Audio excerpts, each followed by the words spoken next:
and we're just going to talk a little bit about Title I. Hang on 1 second. There we go. All right. Just going to try to minimize things a little bit. All right, there we go. Okay, so Title I is a federal program that brings dollars into our school. And it's very important. For the last 4 years, we have earned Title I dollars because it helps us to pay for certain things at our school to help our kids be more successful. Primarily, Title I dollars are given to elementary schools and middle schools, but sometimes high schools do qualify for the funding as well.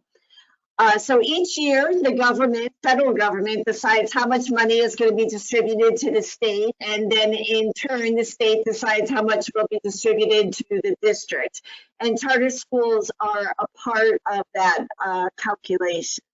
So every school is identified as a Title I school based on the percentage of students who qualify for free or reduced lunch.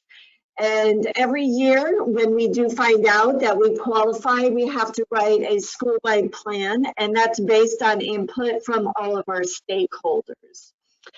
What do we do with our money? Well, it's written right here in red.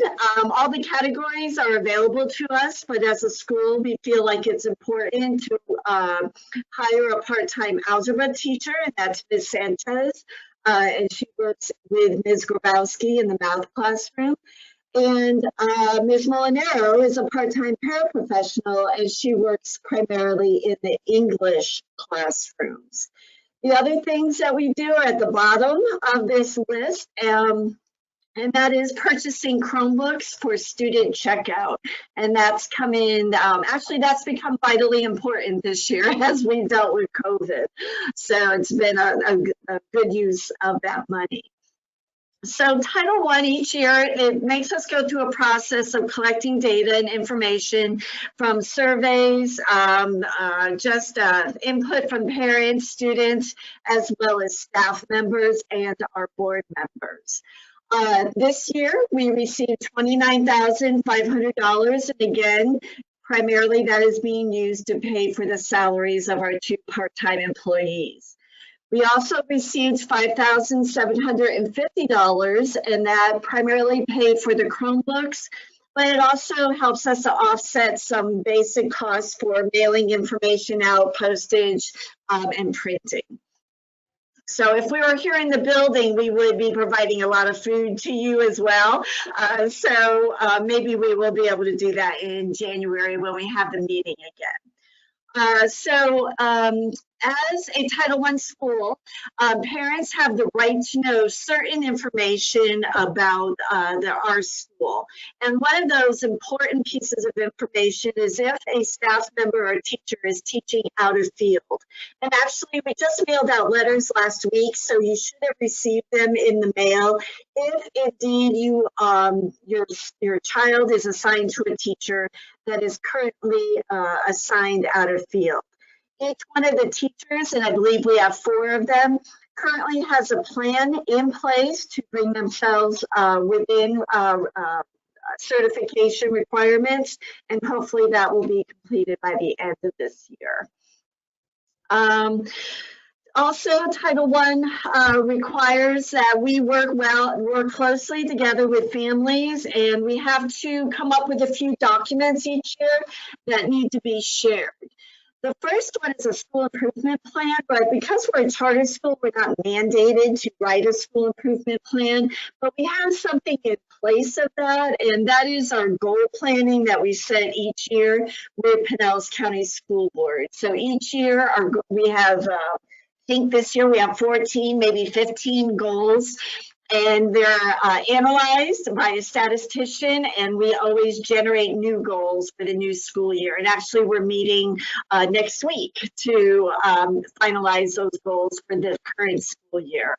But we also have a parent and family engagement plan that will be uploaded to our website by the end of this week. And we also have a school parent-student compact agreement, which if your student is a new student to our school, whether it be during the summer or in August, you already signed that document as part of the enrollment papers. And if you're a returning student, that was mailed home to you in the last 2 weeks, and we'd really appreciate it if you would sign it and send it back, since it is an audit item. We will be uploading not only the recording of tonight's meeting and these PowerPoints up to our website, but we also have an area in the front office in our lobby area that has a lot of the Title I information for you to, if you're visiting the school, you can gain and look at any of that information.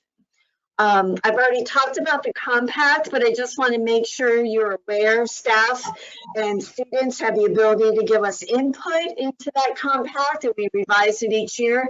But parents also have the ability to give us input, and we value all of that. So at any time of the year, if you want to look that over and give a suggestion, we will welcome that.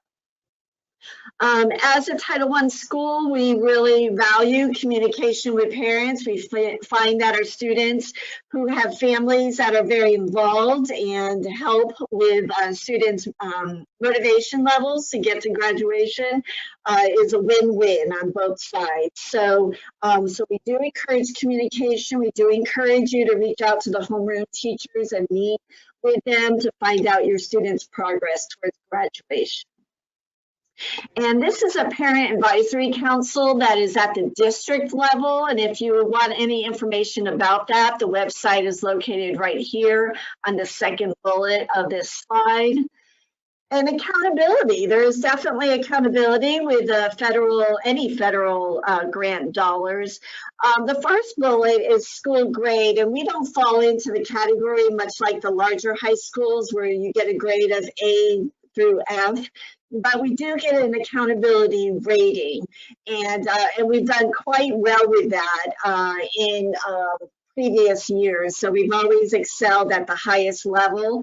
But I just need to make sure everyone's aware that there was no final testing data from last year due to COVID, so there will be no rating or school grades for any schools for last year's testing information. So that's usually announced around the end of September, beginning of October for every school.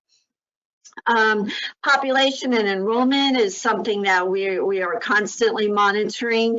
We will share out assessment information at the end of the year, graduation information, like I said earlier, the qualifications of all of our teachers, our goals, and our budget. Our annual audit report should be posted to our website by the end of next week.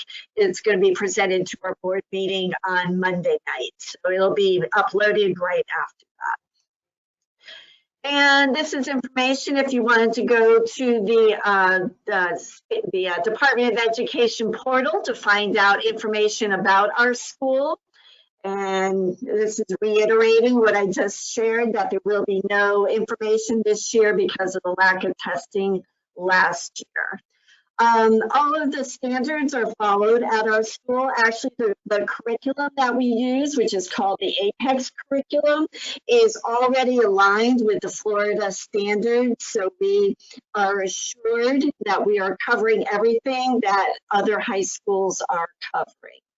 And also state assessments, Mr. Vick already talked about ACT, but right after that, we have some opportunities for students to take the algebra EOC testing, as well as the FSA reading and language arts retakes will be coming up pretty shortly here.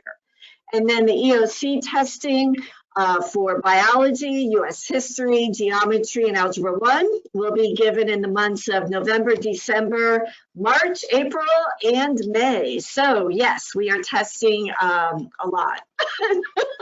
too much maybe. And then just for your awareness that there are new standards that are being looked at right now. And if you want any information about that, the website is there, but here's a timeline of when the new standards will start to come into practice. And that will be in the 2022 school year when all curriculum will be aligned with the new standards. So we always encourage parent involvement. We encourage you to reach out to the homeroom teachers and set up conferences. Here is additional information about Title I. And if you have any follow-up questions at all, and I see there's maybe one in the chat room right now. Let me see. Being Title I, is lunch free to everyone or only those who qualify? Very good question. Thank you so much. It is eligible for everyone because we're considered a CEP school, which means we've hit Title I status for a number of years. So we automatically qualify for everyone to get free breakfast and free lunch. So that is provided daily. And if you have any other information, this is our phone contact information as well as my email, and my cell phone is out there, and I didn't put it on this slide, I apologize, but my cell phone, I'll give it right now, is 727-638-1608.